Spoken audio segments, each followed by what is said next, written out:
안녕하세요. 자동차 전문 카멘 김선호입니다. 오늘은 중고차 구매를 고민하시는 분들께 꼭 알려드리고 싶은 이야기입니다. 그냥 싸다고 덥석 그렇게 샀다가는 후회하는 중고차 탑5. 침수차나 화자차 같은 뻔한 사례는 제외하고요. 실제로 싸다고 덥석 구매하게 되면 스트레스가 극심해질 그런 차종들, 이런 차량들은 구매할 때 정말 신중해야 된다는 그런 차종들을 살펴보겠습니다.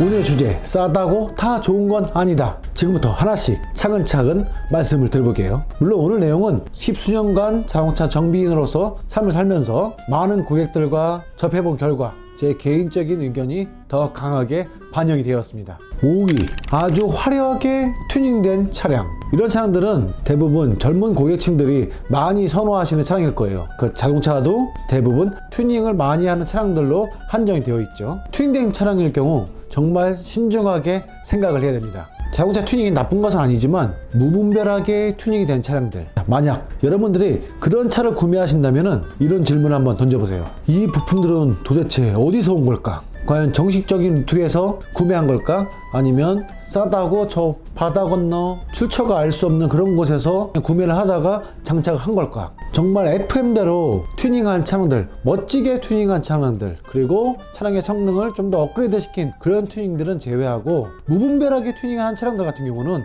부품의 출처도 알 수가 없고 차량의 상태도 정확하게 파악하기가 어려운 경우가 많습니다. 그럴 경우 비싼 돈을 주고 구매를 했는데 튜닝된 부품들이 고장이 나게 되면 그 부품의 출처도 알 수가 없는 경우, 그럴 경우에는 또 극심한 스트레스를 받을 수가 있고요. 만약 도저히 부품을 구할 수 없는 경우, 그래서 스트레스 때문에 다시 순정으로 돌아갈 경우에도 또 다른 비용이 발생을 하겠죠. 법적인 문제로도 큰 걸림돌이 될 수가 있습니다. 튜닝이 법적 기준이 넘었다면 또는 허가받지 않은 튜닝 부품이라면 운행 중에 불법으로 걸릴 수도 있습니다. 게다가 또 안전도 보장할 수가 없겠죠. 예를 들자면 특히 브레이크 튜닝의 경우 이름 있는 그리고 검증된 제품을 사용하면 조금 더 업그레이드된 제동력을 가질 수 있겠지만 정말 저가의 이름 없는 아주 싸고 싼 그 모양만 비슷한 그런 제품을 사용했을 경우 디스크가 깨져서 운전자 안전에도 치명적일 수가 있습니다. 포인트는 세 가지로 들 수가 있겠네요. 무분별하게 튜닝된 차량들 중에서도 부품 출처가 불분명한 그런 부품들이 장착이 되어 있는 차량들, 그로 인해서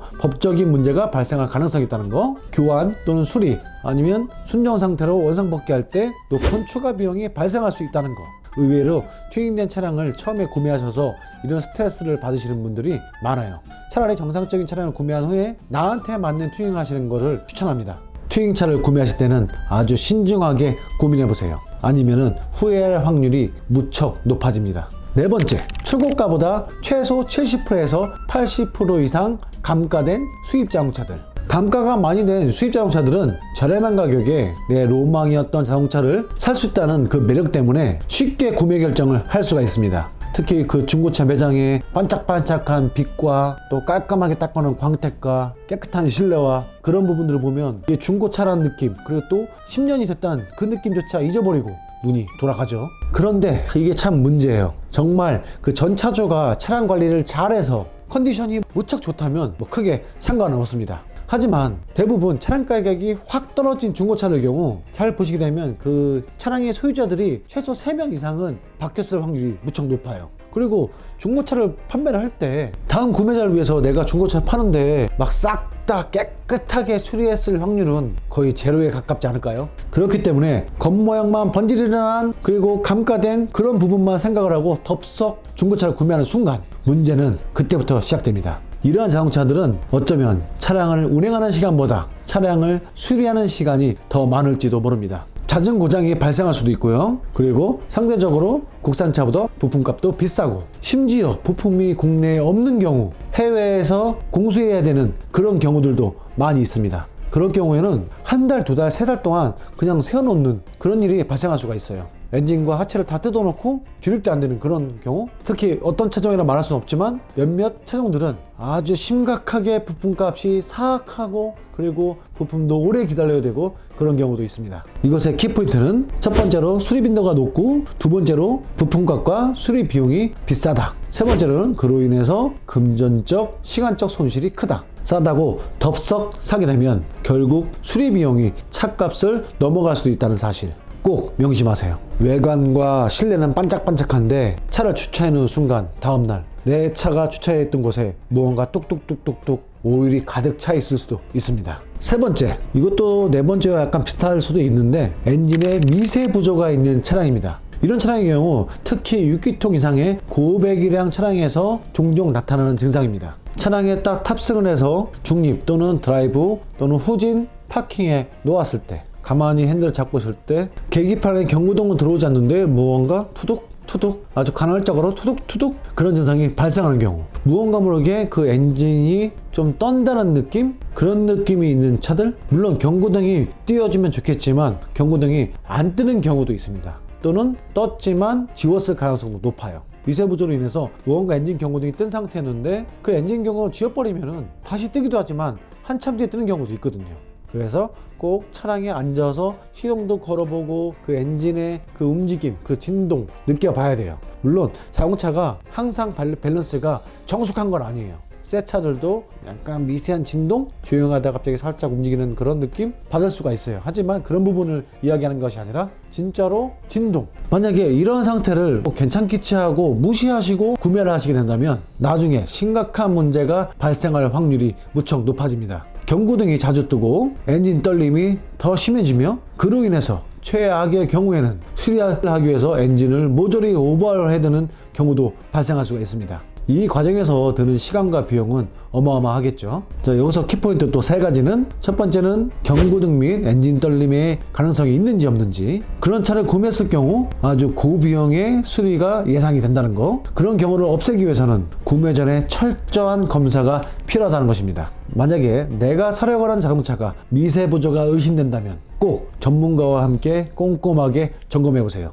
꼭 이상하게 중고차들이 딱 한 달 또는 두 달 지나면 그때부터 이상 증상이 나타나더라고요. 두 번째, 관리가 전혀 되지 않은 차량. 외관은 멀쩡하지만 엔진룸의 상태, 그리고 또 하체 부분의 상태가 엉망인 자동차들, 오늘 이야기의 모든 부분에 해당이 되겠지만 꼭 명심하셔야 될 것은 외관만 보고 차량 상태를 판단하는 것은 엄청난 큰 실수일 수가 있습니다. 상품화 과정에서 외관은 깨끗하게 만들어 놓을 수가 있습니다. 그런데 정작 중요한 내부 컨디션은 엉망인 경우가 대부분이죠. 특히 소모품 교체나 정기적인 점검이 제대로 되지 않은 차량일 경우 끝없이 돈이 들어갈 확률이 무척 높습니다. 운행하다 보면 왼쪽에서 소리 나고 오른쪽에서 소리 나고 뒤에서도 소리가 나고 차는 떨리고 오일은 줄줄 새고 차에서 이상한 냄새가 나고 침수차가 아닌지 의심도 되고, 정말 자동차 관리가 전혀 안 된 차량들이 외관만 깨끗하게 판매가 되는 경우, 그런 경우를 정말 많이 봤습니다. 딜러분들께서도 그런 게 좀 있었으면 좋겠어요. 차량을 매입해 오실 때 그 차량을 판매하시는 분들이 어떻게 차량 관리를 했는지 최근 수리 내역서라든가 그런 부분들을 함께 또 다른 구매자에게 전달해 주시면은 그것도 참 좋을 것 같아요.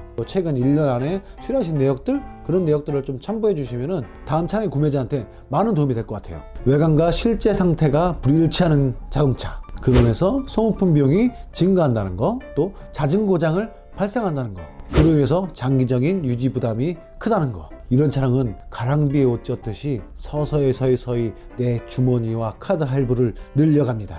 꼭 차량의 정비 이력과 내부 상태를 확인해 보세요. 마지막 1위, 프레임 사고 차량. 와, 이 부분은 참 판단하기가 어렵긴 하지만 그래도 꼭 필요할 것 같아요. 사고차가 좋은 것은 아니지만 그래도 자동차를 운행하다 보면 사고가 안 날래야 안 날 수가 없겠죠. 그래서 완전 무사고 차량은 아마 중고차로 만나보기가 어려울 것 같아요. 대부분 범퍼 하나 정도는 단순 교환이 됐거나 아니면 도어, 아니면 휀다, 그 정도 한두 개씩은 꼭 갖고 있는 것 같더라고요. 저는 그것을 말씀드린 것이 아니라 자동차 프레임, 뼈대라고 해야 되겠네요. 자동차의 뼈대, 이 프레임 쪽에 아주 큰 손상이 있었다면 운전자에게 스트레스를 줄 확률이 높습니다. 특히 앞쪽과 뒤쪽에 이 사이드 프레임과 사이드 프레임 뒤쪽으로 휠하우스 덩어리, 이런 부분들이 아주 크게 파손이 되어서 판금 수리가 되었거나 아니면은 교환이 했을 경우 정확한 수치로 또 좋은 장비로 수리를 잘 했다면 그나마 괜찮겠지만, 그러지 않고 그냥 눈대중으로 작업을 했을 경우,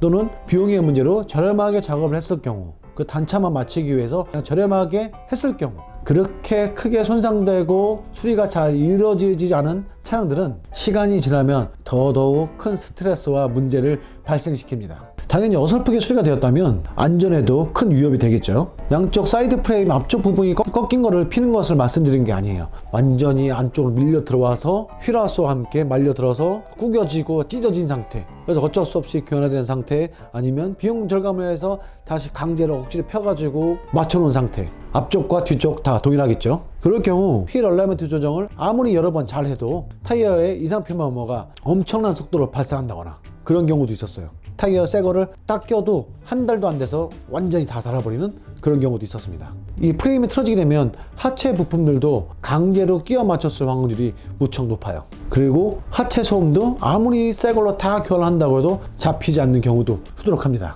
이게 정말 엄청난 스트레스더라고요. 보니까 예전에 그런 차량을 구입해 오신 고객님 계셨었는데 그분이 엄청난 스트레스더라고요. 고집으로 한 1년은 버티신 것 같아요. 1년 동안 내가 어떻게 잡아본다. 어차피 샀으니까. 끝끝내는 잡지 못하시고 그냥 헐값에 판매를 하셨다고 합니다. 판매를 하는 것도 이게 문제예요. 문제. 다시 재판매하는 것도. 다시 이 차량을 팔게 되는 그 악순환이 계속 발생한단 말이죠. 폭탄 돌리게 된단 말이에요. 프레임 쪽으로 아주 큰 데미지가 있었던 차량들은 안전에 문제도 발생할 수가 있고, 수리가 어설프게 됐을 경우 그로 인한 스트레스가 엄청날 수가 있다. 또 그래서 재판매 시에는 심각한 금전적인 손해가 발생할 수 있고, 또 그 다음 사람에게도 큰 피해를 줄 수가 있다. 저는 개인적으로 프레임 사고 차량은 가급적 피하시는 게 좋다고 생각을 해요. 아무리 더 싸다고 해도요. 프레임 사고도 여러 가지가 있겠지만 제가 말씀드린 프레임 사고는 휠하우스와 사이드 멤버 그런 부분이 다 구겨져서 싹 다 교환하거나 아니면 그 부분을 강제로 핀 그런 작업들을 말씀드린 겁니다. 아주 작은 프레임 사고 나서 교정이 가능한 그런 차량들도 많이 있어요.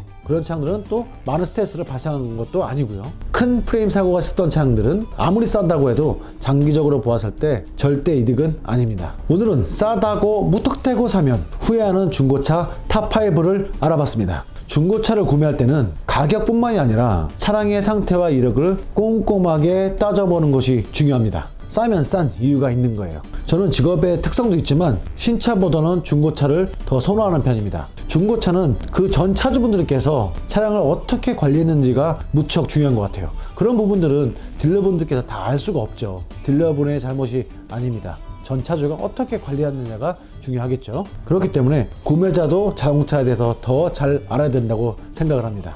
합리적인 소비, 신중한 선택. 오늘 영상이 도움이 되셨다면 저희에게 기술료는 좋아요와 구독입니다. 닦고 조이고 기름치자. 지금 내가 타고 있는 차가 세상에서 가장 좋은 차예요.